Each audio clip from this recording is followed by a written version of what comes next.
Praise the lord. ఈరోజు ఈ వీడియోలో ప్రతి క్రైస్తవుడు రాత్రి పడుకునే ముందు చేయాల్సినటువంటి పనులు ఏంటి అనేటువంటి విషయాన్ని మనం ధ్యానించుకుందాం. దైవ గ్రంథంలో బైబిల్ ప్రకారంగా రాత్రి పడుకునే ముందు మనం ఏం చేయాలి అనేటువంటి విషయాన్ని మనం చూసినట్లయితే కీర్తన గ్రంథం 4వ కీర్తనలో ఆ విషయాలు ఎంతో స్పష్టంగా తెలియపరచబడి ఉన్నవి. జూయిష్ హిస్టరీలో మనం చూసినట్లయితే ఈ కీర్తనను ఈవినింగ్ సామ్ అని పిలుస్తారు, లేకపోతే ఈవినింగ్ ప్రేయర్ అని పిలుస్తారు. దీనిని రాజైనటువంటి దావీదు రచించారు. ఈ కీర్తనను రచించడంలో ఉన్నటువంటి ఉద్దేశం ఏంటి అనేటువంటి విషయాన్ని మనం చూస్తే, రాత్రి పడుకునే ముందు ప్రతిరోజు దేవుని యొక్క మందిరంలో మరియు రాజైనటువంటి దావీదు ఆయన యొక్క ప్యాలెస్ లో ఈ కీర్తన పాడబడుచు ఉండేది అనేటువంటి విషయాన్ని మనం చరిత్రలో చూడగలం. అయితే ఈ కీర్తనలో ఏముంది అనేటువంటి విషయాన్ని మనం చూస్తే, రాజైనటువంటి దావీదు ఈ కీర్తనలో అనేక మారులు నేను నీకు మొరపెట్టగా నీవు నాకు ఉత్తరం ఇచ్చితివి, నేను నీకు మొరపెట్టగా నీవు నాకు ఉత్తరం ఇచ్చితివి అనేటువంటి మాట అనేక పర్యాయాలు ఈ యొక్క కీర్తనలో కనబడుతూ ఉంటది. దాని యొక్క అర్థం ఏంటంటే, రాజైనటువంటి దావీదు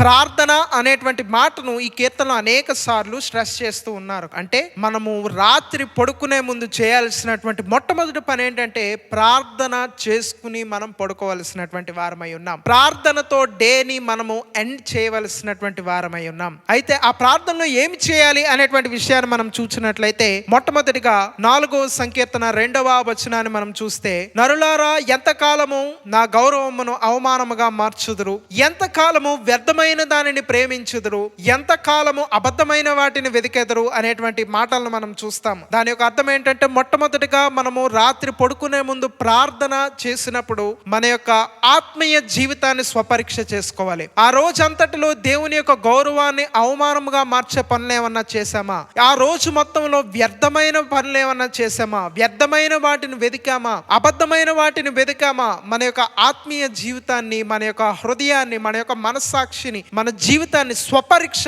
చేసుకునవలసినటువంటి వారమై ఉన్నాం. అయితే రెండవ విషయం ఏమిటి, రెండవ పని మనం ఏం చేయాలి అనేటువంటి విషయాన్ని మనం చూసినట్లయితే, అదే 4వ కీర్తన 4వ వచనాన్ని మనం చూస్తే, భయము నొంది పాపము చేయకుడి, మీరు మీ పడకల మీద ఉన్నప్పుడు మీ హృదయములో ధ్యానము చేసుకుని ఓరకుండుడి అనేటువంటి మాటలు మనం చూస్తాం. అయితే ఈ వచనం కొంచెం ట్రాన్స్లేషన్ ప్రాబ్లం, కానీ మనము మూల భాషలో దాని యొక్క భావాన్ని మనం చూసినట్లయితే, అపోస్తలుడైనటువంటి పౌలు భక్తుడు ఎఫెసీలకు రాసినటువంటి పత్రిక 4వ అధ్యాయము 26వ వచనంలో ఆయన ఈ మాటలను కోట్ చేస్తూ ఉన్నారు. అక్కడ కరెక్ట్ మీనింగ్ తో ఆయన కోట్ చేస్తూ ఉన్నారు. అక్కడ మాటలు మనం చూస్తే, కోపపడుడు గాని పాపము చేయకుడి, సూర్యుడు అస్తమించు వరకు మీ కోపములు మీ హృదయములో నుండకూడదు అనేటువంటి విషయాలను మనం చూస్తాం. సాధారణంగా పడుకునే ముందు మనం చేసేటువంటి పనులు ఏంటంటే, ఆ రోజంతా మనకు నచ్చనటువంటి వారు నచ్చనటువంటి పనులు ఏమేం చేశారో అవన్నీ జ్ఞాపకం తెచ్చుకుని కోపంతో మండిపోతూ ఉంటాం.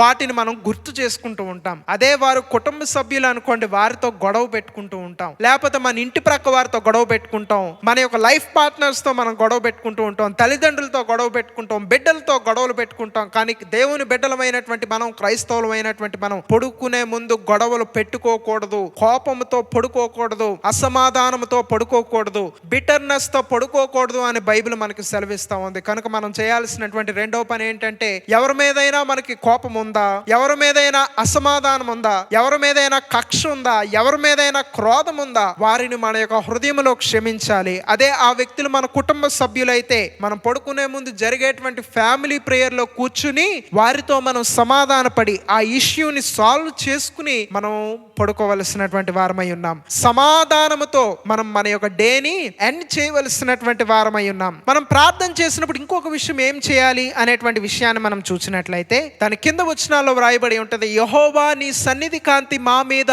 ప్రకాశింపజేయము. రాత్రి సమయం మనలో చీకటి అంటే చాలా మందికి భయం. చీకటి సమయాల్లో చీకటి శక్తులు చేసేటువంటి పనులు, ఆ చీకటి కార్యాలంటే మనకు భయం. కనుక మనం చేయాల్సినటువంటి పని ఏంటంటే, మనం ప్రార్థన చేసుకున్నప్పుడు, ప్రభువా నీ సన్నిధి కాంతి మా కుటుంబం మీద, మా వ్యాపారం మీద, మా ఉద్యోగం మీద, మా బిడ్డల మీద, మాకున్నటువంటి సమస్తము మీద ప్రకాశింపజేయము. ఎప్పుడైతే దేవుని యొక్క కాంతి మనపై ప్రకాశిస్తూ ఉందో, ఏ చీకటి శక్తికి, ఏ అపవాది క్రియలకు తావు ఉండదు, అపవాది క్రియలకు అవకాశము ఉండదు అనేటువంటి విషయాన్ని మనం గమనించుకోవలసినటువంటి వారమై ఉన్నాం. కనుక పడుకునే ముందు మనం ఎప్పుడైతే ప్రార్థన చేస్తామో, మన యొక్క జీవితంలో మనకు కలిగేటువంటి దీవెనలు ఏంటంటే, అదే కీర్తన 4వ కీర్తన 1వ వచనంలో మనం చూసినట్లయితే రాజైనటువంటి దావీదు తెలియపరుస్తూ ఉన్నారు, ఇరుకులో నాకు విశాలత కలుగు చేయవాడు చేయువాడవు నీవే అని చెప్తా ఉన్నారు. ఆ మాటను మూల భాషలో మనం చూసినట్లయితే ఇరుకులో అంటే శత్రువులు చుట్టుముట్టినప్పుడు నాకు ఇంకా కదలడానికి కూడా స్థలము లేనటువంటి అంతమంది శత్రువులు, అన్ని పరిస్థితులు, అన్ని వేదనలు, అన్ని ప్రాబ్లమ్స్ నన్ను చుట్టుముట్టేసినటువంటి సమయంలో నాకు విశాలత కలుగు చేయవాడు నీవే అంటే ఆ శత్రువులందరినీ రాజైనటువంటి దావీదుకి దూరంగా చేసి ఆయనకు విశాలత కలుగు చేసి ఆయనకు నెమ్మది, శాంతి, సమాధానాన్ని దేవుడు అనుగ్రహించారంట. ఎందుకు అంటే ప్రతిరోజు రాత్రి అయినా పడుకునే ముందు చేసేటువంటి పని ఏంటంటే ప్రార్థన చేసుకుంటున్నారంట. తన ఆత్మీయ జీవితాన్ని స్వపరీక్ష చేసుకుంటున్నారు. తన యొక్క అసమాధానాన్ని విడిచిపెట్టి తన యొక్క కోపాన్ని తీసివేస్తూ ఉన్నారు. అదే రీతిగా ఆయన చేస్తున్నటువంటి పని ఏంటంటే ప్రభువా నీ సన్నిధి కాంతి మా మీద ప్రకాశింపచేయి, నా రాజ్యం మీద ప్రకాశింపచేయని ప్రార్థన చేసుకుంటున్నారు. కనుక ఏ అపవాది క్రియలకు, ఏ అసమాధానానికి, ఏ శోధనకి కూడా అవకాశం లేనటువంటి పరిస్థితిలో ఆయన జీవిస్తూ ఉన్నారు. అయితే రెండవ ఆశీర్వాదాన్ని మనం చూసినట్లయితే అదే కీర్తన 4వ కీర్తన చివరి వచనం మనం చదివినట్లయితే కావురా నేను నెమ్మదితో పండుకొని నిద్రపోదును, in peace will I lie down and sleep. అంటే దాని యొక్క అర్థాన్ని మనం చూసినట్లయితే ప్రపంచంలో మంచం మీదకి వెళ్ళి పడుకునేటువంటి ప్రతి ఒక్కరూ నిద్రపోరండి. మంచం మీద పడుకుంటారు కానీ నాకు నిద్ర పట్టట్లేదు అంటారు. స్లీపింగ్ టాబ్లెట్స్ వేసుకున్నా నిద్ర పట్టట్లేదు, లేకపోతే పడుకున్నా కానీ పీడకలలు వచ్చేస్తున్నాయండి, చెడ్డ కలలు వచ్చేస్తున్నాయండి, నాకు నిద్ర సరిగ్గా పట్టట్లేదండి అని అనేక మంది తెలియపరుస్తూ ఉంటారు. ప్రియులారా, ధనం ఉన్నంత మాత్రాన శాంతి సమాధానం ఉంటుందని కాదండి. ధనం ఉన్నంత మాత్రాన నిద్రపోతారని మనకి గ్యారంటీ లేదండి. మన యొక్క జీవితంలో మనకి సమాధానం కావాలి, పీస్ కావాలి, శాంతి కావాలి అంటే మన యొక్క డేని మనము ఎండ్ చేసినప్పుడు ప్రేయర్ తో ఎండ్ చేయాలి, దేవుని యొక్క ప్రెజెన్స్ తో ఎండ్ చేయాలి. డేని ఎండ్ చేసినప్పుడు దేవుని యొక్క సన్నిధిలో మన సమయాన్ని మనం ఖర్చు పెట్టవలసినటువంటి వారమైనాం. ఎప్పుడైతే అలాగూ చేసామో రాజైనటువంటి దావీదు ఆయనకి ఎంతమంది శత్రువులు ఉన్నా, ఎన్ని ప్రాబ్లమ్స్ ఉన్నా రాత్రి అయ్యేటప్పటికి దేవుని సన్నిధిలో ఆయన టైం స్పెండ్ చేయడం వల్ల సుఖమైనటువంటి నిద్ర, పీస్ఫుల్ స్లీప్, ప్రశాంతమైనటువంటి నిద్ర ఆయన పోతున్నారంట. కనుక మనందరి యొక్క జీవితంలో కూడా నిద్ర పట్టినటువంటి వారు ఎవరైనా ఉంటే పడుకునే ముందు మీరు ఏం చేస్తూ ఉన్నారు? సోషల్ మీడియా ఓపెన్ చేసి అందులో ఆన్లైన్ లో ఉంటున్నారా? లేకపోతే చెడు వార్తలు చూస్తూ ఉన్నారా? చెడు మాటలు మాట్లాడుకుంటూ ఉన్నారా? చెడు మాటలు వినుచూ ఉన్నారా? లోక సంబంధమైనవి చూస్తూ ఉన్నారా? మనల్ని మనం ప్రశ్నించుకోవలసినటువంటి వారమై ఉన్నాం. ఈ రోజులో మరి ముఖ్యంగా యవనస్తులు పడుకునే ముందు చేసేటువంటి పని ఏంటంటే సోషల్ మీడియాకి వెళ్తారు, అది అలా స్క్రోల్ చేసుకుంటూ 1 గంట 2, 3 నిద్ర లేనటువంటి పరిస్థితులు.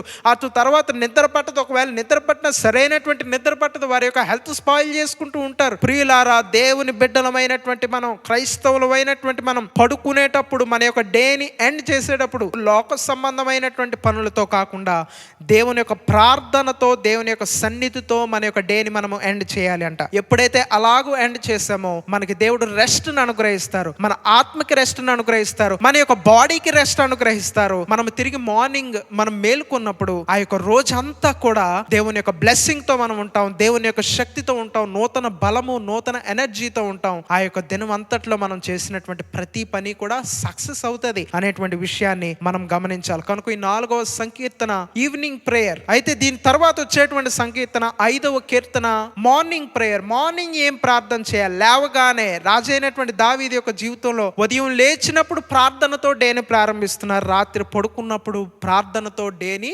ముగిస్తూ ఉన్నారు. కనుక 5వ కీర్తనలో మార్నింగ్ ప్రేయర్, మార్నింగ్ లేవగానే చేయాల్సినటువంటి ప్రార్థన ఏంటి, ఎలా ప్రార్థన చేయాలి, ఏమని ప్రార్థన చేయాలి అనేటువంటి విషయాన్ని కూడా, ఆ వర్తమానాన్ని కూడా నేను డిస్క్రిప్షన్ లో ఆ యొక్క లింక్ ని నేను మెన్షన్ చేస్తాను. ఇదే శామ్యూయల్ భరత్ అఫీషియల్ అయినటువంటి యూట్యూబ్ ఛానల్లో ఆ యొక్క వర్తమానాన్ని మీరు చూడగలరు. దాని ద్వారా ఆత్మీయంగా అనేకమైనటువంటి మేలులు పొందగలరని నేను ఆశిస్తూ ఉన్నాను. కనుక ప్రియులారా, ఈ 4వ సంకీర్తన ద్వారా మనందరి యొక్క జీవితాల్లో కూడా మనము మన యొక్క ఆత్మీయ జీవితాలను సరిచేసుకుందాం. మన యొక్క రోజును ప్రారంభించినప్పుడు, మన యొక్క రోజును ముగించినప్పుడు మనము దేవుని యొక్క సన్నిధితో ముగిద్దాం. మనం దాని యొక్క ఆత్మీయ మేలులను, ఆత్మీయ ఆశీర్వాదాలను మన యొక్క జీవితంలో పొందుకుందాం. అటువంటి ధన్యకరమైనటువంటి జీవితం ఆ పరిశుద్ధాత్మ దేవుడు మనందరికీ అనుగ్రహించును గాక.